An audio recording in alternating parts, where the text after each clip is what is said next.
The Galactic Council chamber hummed with the translated voices of 1,000 species, each more ancient than humanity's entire recorded history.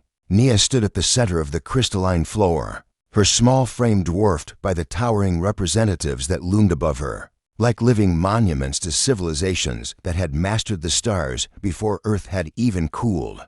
She was 12 years old, the Kralix, ambassador, a being of chitinous plates and 6 compound eyes, leaned forward with a sound like grinding stone. "The human child carries contraband," it announced, its translator rendering the accusation in flat, emotionless tones. Nia's hand instinctively moved to her pocket.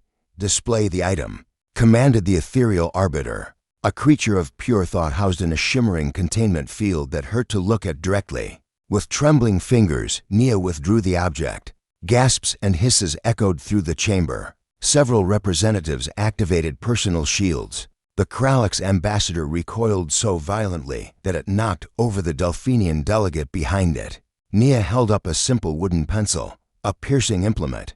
Shrieked the Vozan representative, its translucent body pulsing with bioluminescent alarm. Class 7 prohibited weapon under Galactic Convention 7421. It's just a pencil," Nia said quietly, her voice barely carrying in the vast space.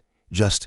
The word came from Ambassador Quellen, a being that resembled flowing mercury-given consciousness. "Young human, that device is capable of penetrating standard atmospheric suits. It could puncture an eye, rupture a breathing membrane, or pierce directly into a neural cluster." The arbiter's field brightened. "The child will surrender the weapon immediately. Failure to comply will result in immediate detention and Earth's expulsion from preliminary membership negotiations." Nia's jaw set in a way that would have been familiar to anyone who knew humans. "No," the word hung in the chamber like a grenade. "The human refuses." The Kralix ambassador's voice rose to a screech. "This is an act of war. It's a pencil." Nia's voice cracked, but she didn't lower her hand. "How do you expect me to take notes without it? How do I do my homework? How do I draw?"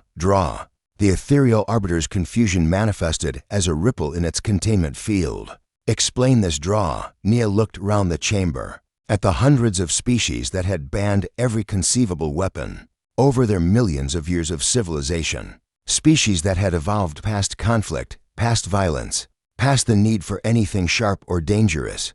May I show you?" Suspicious murmurs filled the chamber, but the arbiter eventually pulsed in agreement. A holographic surface materialized before Nia. With careful strokes, she began to draw. The pencil moved across the surface, leaving graphite trails that the holographic system interpreted and displayed for all to see. Nia drew what she saw: the magnificent council chamber with its impossible architecture, the strange and wonderful beings that filled it, the way light bent through the arbiter's field like a prism of consciousness itself. The chamber fell silent except for the soft scratch of pencil on holographic surface. 10 minutes later, Nia stepped back. Before them was a rendering of the council in session, detailed and alive, capturing not just the appearance of each species, but something of their essence. The Kralix's nervous energy, the Vozan's fluid grace, the weight of ages in the arbiter's presence. "This is what you do with a pencil." Quellen flowed closer to examine the image. "This is not a weapon function. On Earth," Nia said, finding her courage, "we have lots of things that could be weapons. Knives cut our food. Hammers build our homes. Even our hands can hurt someone if we wanted them to. But that's not what they're for." The Kralix ambassador's chitinous plates rattled a sign of deep confusion. "But the potential for harm exists. How do you maintain peace?" "We choose," Nia said simply. "Every day, every person, we choose what we use our tools for. This pencil could hurt someone, yeah. But I've used this exact pencil to write letters to my grandmother, to finish my math homework, to draw pictures of my dog. I've had it for 3 years. Know how many people I've stabbed with it?" She paused for effect. 0. The Vozan representative pulsed thoughtfully. "But the potential, you've banned weapons," Nia interrupted, her 12-year-old boldness growing.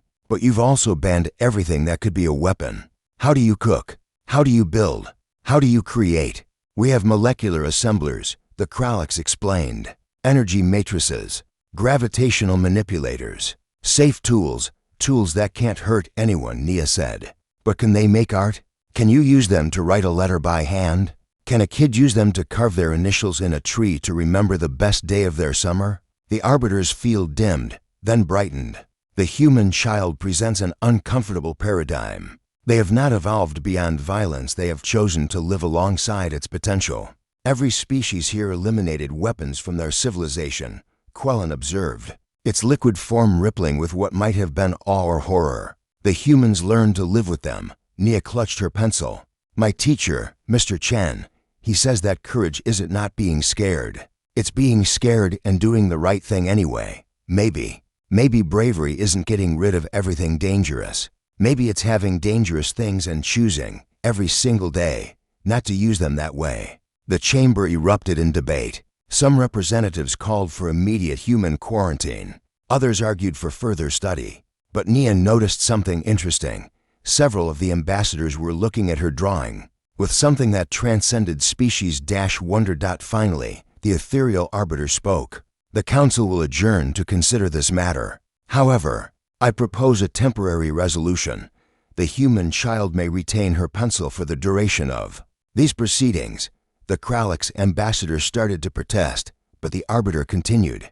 On one condition. Nia of Earth, would you consent to teaching interested ambassadors this drawing technique? Nia's face lit up. Really, yes. I mean, I'm not that good yet, but I can show you the basics. As she was escorted from the chamber by fascinated xenobiologists, Liam watched from the observation deck above. Her older brother had been holding his breath the entire time, his hands pressed against the transparent aluminum that separated the observers. From the council floor, "That's my sister," he whispered to the Quellen youth form beside him. "That's my baby sister who just told the entire Galactic Council they were wrong." The young Quellen rippled with amusement. "Your species is terrifying, Liam of Earth." "Yeah," Liam grinned. "We really are. But we're also kind of amazing." Below, Nia was already surrounded by curious aliens, all wanting to see the weapon that created beauty instead of destruction. And in that moment, humanity's place in the galaxy shifted, not because they had evolved beyond violence, but because they had learned to live with it, to choose compassion and creativity over fear. The pencil, humanity's oldest tool, had just redrawn the rules of galactic civilization, one graphite line at a time.